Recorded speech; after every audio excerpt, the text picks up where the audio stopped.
By now, you've probably heard the rumors about the Lakers being tied to a trade for Andrew Wiggins. Every big outlet is talking about it: ESPN, The Athletic, Lakers insiders, even Miami Heat reporters. They're all saying the Lakers have either talked, are talking, or at least shown some kind of interest in Wiggins. But honestly, I think it might just be smoke and mirrors. The Lakers have done this before, hyping up one player in the media while secretly aiming for someone else. Last year, people mentioned Dorian Finney-Smith here and there, but the louder talk was around Cam Johnson, his old teammate, or even Jeremy Grant. And what happened? The Lakers didn't land any of them. Instead, they grabbed Dorian Finney-Smith and then out of nowhere pulled off the Luka Doncic trade, which literally nobody saw coming. The Lakers usually like working in the dark, trading for players nobody expects or names that don't even get leaked. That's just their style. So with that in mind, let's look at a few other trade targets.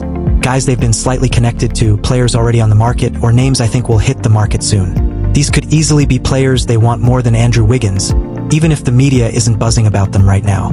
So, let's kick this off with target number 1, Royce O'Neale of the Phoenix Suns. He's been linked to the Lakers before by Shams Charania and Jake Fisher, and right now he's stuck on a team that doesn't look all that promising. Sure, Phoenix might be average, but in the brutal Western Conference I honestly don't see them finishing higher than 9th, and that makes O'Neale a realistic piece to grab. Or maybe 10th, which at best makes them a play-in team. More likely, though, Phoenix will end up selling at the trade deadline instead of buying, and that opens the door for a team like the Lakers. Royce O'Neale fits exactly what the Lakers keep saying they want, a two-way 3 and D-wing. Last season he shot 41% from 3, chucking up almost 6 attempts in just 24 minutes. Stretch that out to per 36 numbers and that's basically 9 threes a game at elite efficiency. On top of that, he's had a solid defensive reputation for nearly a decade. Not elite, but definitely above average.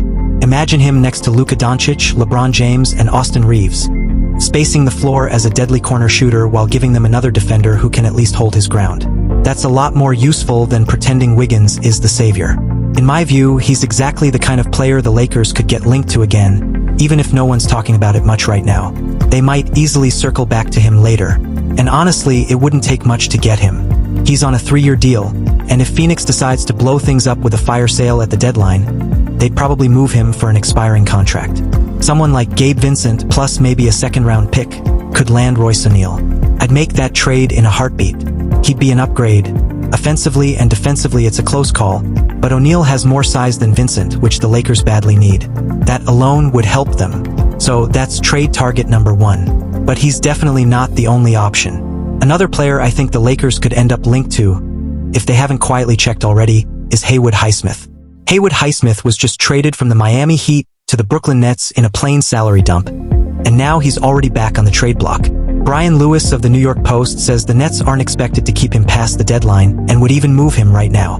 He's another two-way 3 and D-wing, shot about 39% from 3 last season, sits at 37.4% for his career, and can defend 1 through 3, sometimes even 1 through 4. That's the exact type of player the Lakers claim they want. And the best part? He wouldn't cost much.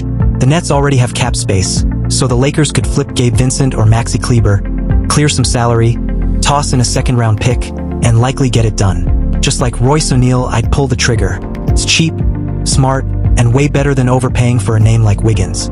Adding Highsmith would improve the Lakers' backup wing spot, giving them better three-point shooting and maybe even a small boost defensively. But outside of those 3 and D wings, another name I see as a real trade target, and one they've already been linked to, is Robert Williams II. He's stuck in a crowded center rotation in Portland with Donovan Clingan, N'Faly Dante, and even Dup Reith, which makes it likely he gets moved sooner rather than later. The problem with Williams has never been talent. It's his health. He only played 20 games last season, just 6 the year before, and has never played more than 61 games in a season. That's a brutal track record. Still, if DeAndre Ayton or Jackson Hayes goes down, or if either one just plays flat-out terrible, the Lakers might get desperate enough to take a chance on him. If Jackson Hayes doesn't hold up to standard, I wouldn't be surprised if trade rumors tying the Lakers to Robert Williams pop back up. Maybe they swap Hayes or another player to upgrade their backup center spot. Whether that's really an upgrade is debatable, but the links have been there before, and they could come back if the Lakers' big man rotation gets hit with injuries or weak play. But Williams isn't the only Blazer I see the Lakers circling. His teammate Matisse Thybulle is another 3 and D wing they've been tied to, reported by Clutch Points, and he's been floated as a trade piece. Honestly, he'd be a strong fit in LA. No, he's not Andrew Wiggins. He won't give you 15 to 18 points a night. But he's a reliable shooter from deep and a much stronger defender than Wiggins, arguably one of the best defensive playmakers you could get. If defense really matters, Thibault makes Wiggins look overrated. Thibault, even in just 15 games last season, put up 2.2 steals in only 21 minutes a night. Stretch that out and you're looking at nearly 3 steals per 36 minutes across his career, plus 1.4 blocks per 36. That's elite defensive playmaking. He can guard 1 through 3 and even slide to the 4 when needed. That's exactly the type of guy the Lakers are starving for, and they could probably land him by moving Gabe Vincent, tossing in a first-round swap, and maybe adding a second-rounder. For that price, I'd do it without hesitation. Thibault is an upgrade over Vincent in every way, but especially defensively, where he's miles more reliable. Just imagine a bench lineup of Jared Vanderbilt, Matisse Thybulle, and Marcus Smart. That's a nightmare defensively and way more valuable than pretending Vincent is some difference maker. That would be a scary defensive trio. With that lineup, the Lakers would basically always have an elite defender on the floor, as long as health doesn't ruin it. Thibault also fits the so-called Luka Doncic timeline since he's only 28, meaning he could be part of their long-term plans.